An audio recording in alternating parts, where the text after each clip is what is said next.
நம்முடைய ஆண்டவரும் இரட்சகருமாகிய இயேசு கிறிஸ்து சிலுவையிலே மொழிந்த 7ஆம் வார்த்தை, பிதாவே உம்முடைய கையிலே என் ஆவியை ஒப்புவிக்கிறேன்.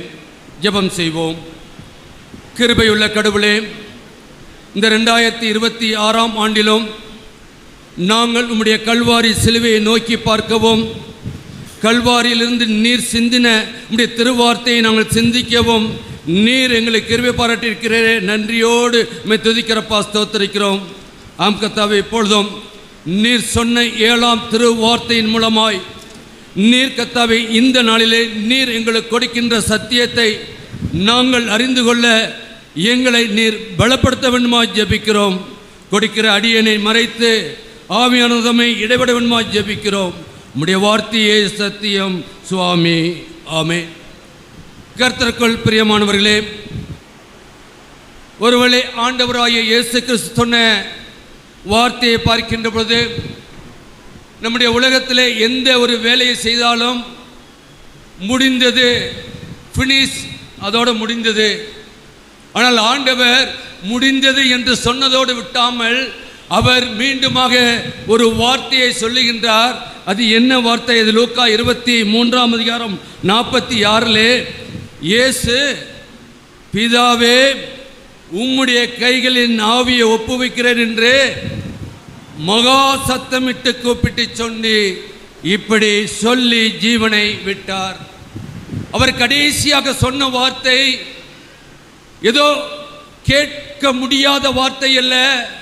அங்கு வந்திருந்த திரள் கூட்டமும் இன்றைக்கு ஆவியின் அபிஷேகம் பெற்ற திருச்சபை மக்களும் கேட்கும்படியாய் அவர் மிகுந்த சத்தத்தோடு கூட சொல்லி இருக்கின்றார். அந்த சத்தம் எப்பொழுதும் நம்முடைய உள்ளத்திலே ஒலித்து கொண்டிருக்க வேண்டும். ஆண்டவர் என்ன சொல்கின்றார்? அவரிடத்திலிருந்து பெற்ற ஆவியை, பிதாவிடத்திலிருந்து பெற்ற ஆவியை பிதாவிடத்திலே ஒப்படைக்கின்றார். அதுதான் ஒரு கிறிஸ்தவருடைய வாழ்க்கை. கிறிஸ்துவை ஏற்றுக்கொண்டோம் என்று சொல்லி நாம் இந்த உலகத்திலே வாழ்ந்து நாம் மற்றவர்களைப் போல மரிக்க அல்ல, நாம் மரிக்கின்ற பொழுது நாம் பெற்ற அந்த ஆவியை ஆண்டவருடைய திருச்சமூகத்திலே ஒப்படைக்க வேண்டும். அவர் முதலாவது வார்த்தையை ஆரம்பிக்கின்ற பொழுது பிதாவே என்று சொல்லி ஒரு ஜெபத்தோடு கூட ஆரம்பிக்கின்றார். கடைசியாக முடிக்கின்ற பொழுது அதை ஜெபத்தோடு முடிக்கின்றார். பிதாவே என்று சொல்லி அவர் முடிப்பதை பார்க்கின்றோம். என்றால் சிலுவையிலே சொன்ன வார்த்தைகள் எல்லாம் ஜெபத்துணியாக இருக்கின்றது. நம்முடைய வாழ்க்கைக்கு இன்றியமையாக இருக்கின்றது. நாம் ஜெபித்துக் கொண்டிருக்கின்றோம், உண்மை. ஆனால் ஜெபிக்கின்ற நீங்கள் நானும் விசுவாசத்திலே வளர்ந்திருக்கின்றோமா?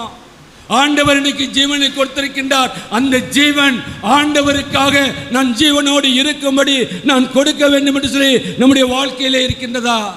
அப்படினால் நம்முடைய கிறிஸ்தவ வாழ்க்கை என்பது ஒரு ஜெப வாழ்க்கை. ஏனால் யூத தாய்மார்கள் தங்கள் பிள்ளைகளுக்கு கற்றுக் கொடுக்கும் ஜெபம்தான் இந்த ஜெபம்.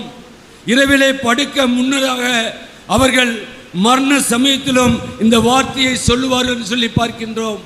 ஏனால் நம்முடைய ஆண்டவர் யூதராய் இருந்த நிமித்தமாய் யூத தாயின் மூலமாய் அவர் பெற்ற அந்த ஜெப வார்த்தையை அவர் சொல்லுகின்றார். என்னால் சொல்லி அங்கே அவர் தன்னுடைய ஜீவனை கொடுக்கின்றார். என்னால் அன்புக்குரியவர்களே, சங்கீதக்காரன் சொல்லுகின்ற பொழுது 31ஆம் சங்கீதம் 5ஆம் வசனத்திலே உமது கைகளில் என் ஆவியை ஒப்புவிக்கிறேன். இதெல்லாம் ஆண்டவர் என்னுடைய வாழ்க்கையிலே அபியாசப்படுத்தது. அவர் ஏதோ வேதத்தை உங்களையும் என்னை போல வாசிக்கவில்லை.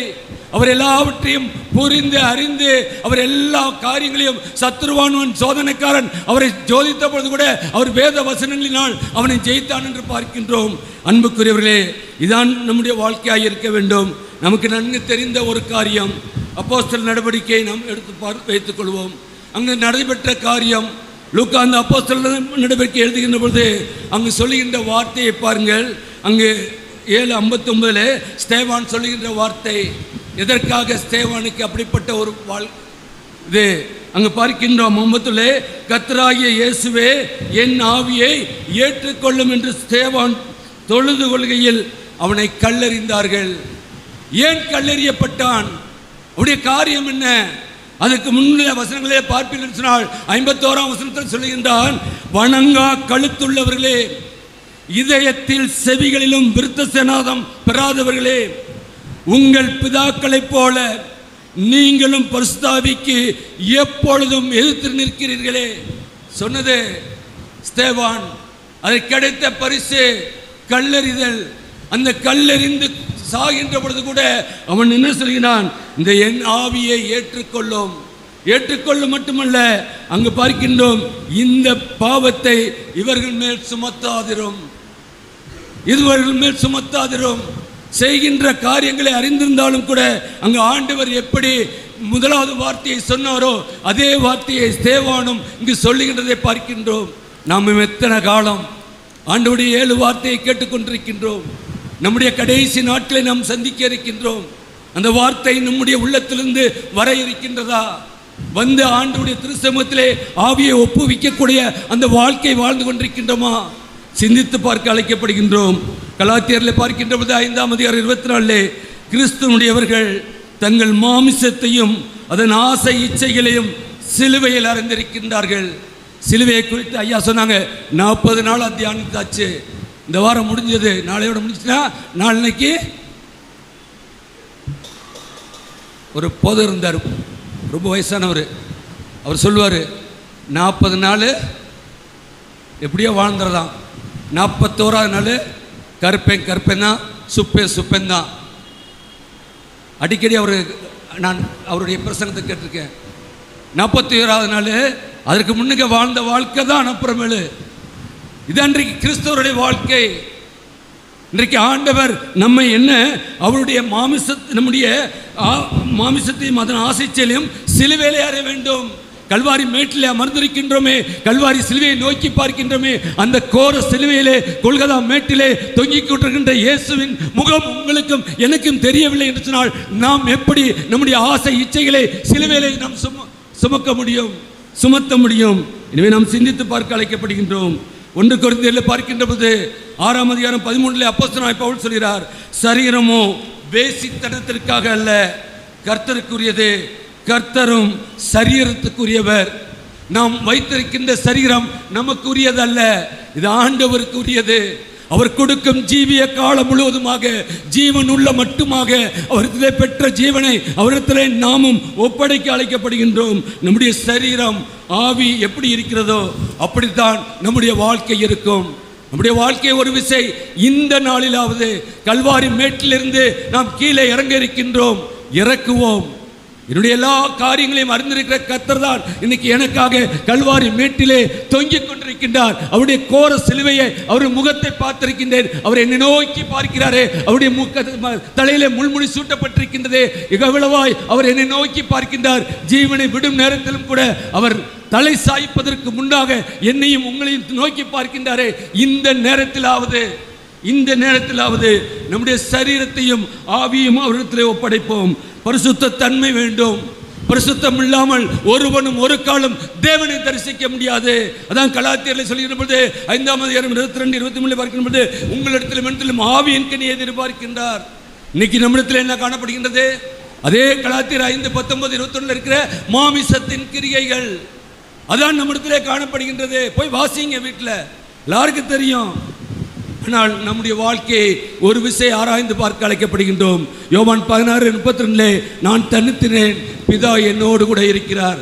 ஆண்டவராய் இயேசு கிறிஸ்து சொன்னார், நான் தனித்தினேன், பிதா என்னோடு கூட இருக்கின்றார். அந்த இருக்கின்ற பிதாவிடத்தில் தான் அவர் தன்னுடைய ஆவியை ஒப்படைக்கின்றார். அப்படினால் ஆண்டவராய் இயேசு கிறிஸ்து நம்மோடு இருக்கின்ற பொழுதுதான் நம்முடைய ஜீவ காலம் முடியும் போது நம்முடைய ஆவியை அவரிடத்திலே ஒப்படைக்க முடியும். அது மட்டுமல்ல, யோவான் 10:30 பிதாவும் நானும் ஒன்றாயிருக்கின்றோம் சொன்னால் செயல்பாடு எல்லாம் ஒன்று. இன்னைக்கு நம்முடைய செயல்பாடு ஆண்டவருக்கு ஏற்றதா இருக்கின்றதா? இந்த 2026 முடிக்க போகின்றோம். 27 இருப்போமா இல்லையா என்பதை ஆண்டவர் அறிவார். அதற்கு முன்பாக அவருடைய வருகையோ அல்லது நம்முடைய முடிவோ இருக்கும் என்று சொன்னால் இப்படிப்பட்ட ஒரு 40 நாளை நீங்கள் நானும் காணுவோமோ இல்லையோ, ஆனால் இன்று பார்க்கின்ற பொழுது நம்மோடு கூட ஆண்டவர் இருக்கின்றாரா? பிதாவும் நானும் ஒன்றாய் இருக்கிறேன் சொன்ன ஆண்டவர் இன்றைக்கு ஆவியை ஒப்படைக்கின்றார். அப்படின்னா நம்முடைய பிதாவின் சித்தத்தை அறிந்து செயல்படவில்லை என்றால் நாம் தனித்திருக்கின்றோம், தனிமைப்படுத்தப்படுவோம். தனித்து தான் நம்முடைய பிரச்சனையை நாம் மேற்கொள்ள முடியும். யாரும் நம்மோடு கூட வர முடியாது. ஆண்டவர் நம்மோடு இருக்கின்ற பொழுது நாம் செய்கின்ற காரியம் நீதியாக இருக்கும், நியாயமாக இருக்கும். கிருபை ஆண்டவர் நமக்கு கொடுத்திருக்கின்ற எல்லா விதமான கிருபைகளையும் நாம் பெற்றிருக்கின்றோமே, மற்றவர்களில் நாம் எப்படி வாழ்கின்றோம்? ஐயா சொல்கின்ற பொழுது அன்னை தெரசாவை குறித்து சொன்னாங்களே, நான் தொடர்ந்து 3 வாரம் ஞாயிற்றுக்கிழமை அன்னை தெரசாவுடைய ஆலயத்துக்கு சென்றேன். நான் கல்கட்டாவில் ட்ரைனிங்கில் இருந்த பொழுது அங்கே அவங்க செய்கின்ற காரியங்களை நீங்கள் நானும் நினைத்து கூட பார்க்க முடியாது. அப்படிப்பட்ட இதை செய்ய வேண்டும் என்றால் அவர்களோடு கூட ஆண்டவர் இருக்கின்றார். இன்றைக்கும் அதற்காக தன்னை அர்ப்பணித்த அருட்சகோதரிகள் அங்கு பார்க்கின்ற பொழுது அங்கே சமையல் கட்டில் அவங்க தான் வேலை. அங்கே ஒரு லெப்ரசிக்கு தொடர்பு இது பண்ணுறது அவங்க தான். வயசானவர்களை பாதுகாப்பதும் அவர்கள் தான். ஒரு ஏப்ரன் மேலே போட்டு அந்த அங்கிக்கு மேலே போட்டு இவர்கள் அருட்சகோதரிகளா என்று தெரியாது, அப்படிதான் அவர்கள் செய்கிறார்கள். அதற்கு காரணம் என்ன? அவர்களோடு கூட ஆண்டவர் இருக்கின்றார். பிதாவாகிய தேவன் அவர்களோடு கூட இருக்கின்றார் என்பதை நாம் அறிந்து கொள்ள அழைக்கப்படுகின்றோம். எனவே கிறிஸ்துவுக்கும் பிதாவுக்கும் கிறிஸ்துவுக்குள்ள உறவு நெருக்கமானது என்பதை அறிந்திருக்கின்றோம். பெற்றோரான நாம் நமது பிள்ளைகளுக்கு திருவசனத்தை கற்றுக் கொடுக்கின்றோமா? ஜெபத்தை கற்றுக் கொடுக்கின்றோமா? இன்னைக்கு எத்தனை பிள்ளைகளை நாம் வீட்டிலே குடும்பமாய் உட்கார்ந்து ஜெபிக்க கற்றுக் கொடுத்திருக்கின்றோம். உங்களுக்காகவும் எனக்காகவும் பெற்றோர்களுக்காகவும் பெரியவர்களுக்காகவும் ஜெபிக்கின்ற பிள்ளைகள் எத்தனை? ஆண்டவர் அவர்கள் தாயார் என்ன சொன்னாரோ அந்த ஜெபத்தை தான் கடைசியாக அவர் ஏறெடுத்தார் சொன்னால், இன்றைக்கு ஜெபம் என்பது கிறிஸ்துவ வாழ்க்கையிலே மிக மிக முக்கியமாக இருக்கின்றது. என்னால் பார்க்கும்போது திருவசனத்தின்படி நடக்க நாம் முற்பட வேண்டும். இயேசு தமது ஆவியை உரியவரிடத்திலே ஒப்படைத்தார். உரியவரிடத்திலே யாரிடத்திலே பெற்றாரோ அவரிடத்திலே பெற்றார். எனவே பெற்றதை ஒப்படைக்க வேண்டும். இன்றைக்கு நீங்கள் நானும் பெற்றிருக்கின்றோம். அவருடைய பிள்ளையாக நாம் வாழ்ந்து கொண்டிருக்கின்றோம். பிதாவுடைய பெற்ற பரிசுத்த தன்மை நம்மிடத்தில் இருக்கின்றதா? பெற்ற ஆவியை பரிசுத்த தன்மையோடு ஒப்படைக்க இருக்கின்றோமா? அதற்கு முன்பாக பகைவரை மன்னித்தார், கல்வனை மீட்பை நல்கினார், அன்னையை பராமரித்தார், அனைத்தையும் செய்தார். ஆம், கடவுள் அளித்த அனைத்து பணிகளையும் நிறைவு செய்து முடிந்தது என்று சொன்னார். நமது காலங்கள் அவருடைய கரத்திலே இருக்கிறது. அவரை போல வாழ்ந்து பிதாவே உம்முடைய கருத்திலே நான் இருக்கின்றேன்ப்பா, என் ஆவியை நீர் என்றைக்கு அழைக்கின்றீரோ அன்றைக்கு நான் கர்த்தாவே உம்முடைய கருத்திலே ஒப்படைக்கத்தக்கதான ஒரு வாழ்க்கை, ஒரு நிறைவான வாழ்க்கை. கிறிஸ்துவனுடைய வாழ்க்கை குறைவான வாழ்க்கை அல்ல. வாழ்கின்ற வரைக்கும் நான் நிறைவாய் வாழ வேண்டும். நிறைவாய் வாழ்ந்து நீர் அழைக்கின்ற நாளிலே உம்முடைய திருச்சமூகத்திலே என்னுடைய ஆவியை ஒப்படைக்க என்னை கிருபைதாரம் சொல்லி நம்மை ஒப்படைப்போம். அப்படிப்பட்ட ஒரு வாழ்க்கையை நீங்களும் நானும் வாழ உங்களுக்கும் எனக்கும் பரிசுத்த ஆவியானவர் நம்மை கிருபையும் ஒத்தாசையும் செய்வாராக. ஆமீன். ஜெபம் செய்வோம். மகா கிருபையும் இரக்கமுள்ள கர்த்தாவே, நீர் எங்களுக்கு கிருபையாய் கொடுத்த ஜீவனுள்ள வார்த்தைக்காக நன்றியோடு மித்துதிக்கிற ஸ்தோத்திரிக்கிறோம்.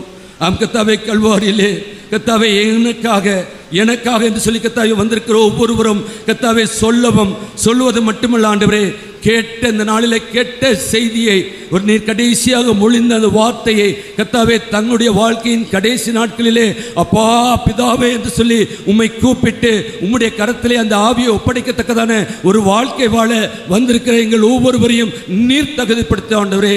எங்களுக்கு வேண்டிய பலனையும் சத்துவத்தையும் தாரும். அதற்கு வேண்டிய எல்லா விதமான காரியங்களையும் நீர் பொறுப்படுத்திக் கொள்ளும். நாங்கள் பலவீனமானவர்கள், ஆனால் நீர் பலப்படுத்தும் ஆண்டவரே. உமக்கென்று நாங்கள் ஓடி உமக்கென்று ஒரு ஜன கூட்டத்தை ஆயத்தப்படுத்தி உம்முடைய திருச்சமூகத்திலே எங்களுடைய ஆவியை ஒப்படைக்க எங்களுக்கு மீட்பர் இயேசுவின் ஜெபிக்கிறோம் ஜீவனுள்ள பிதாவே. ஆமேன், ஆமேன்.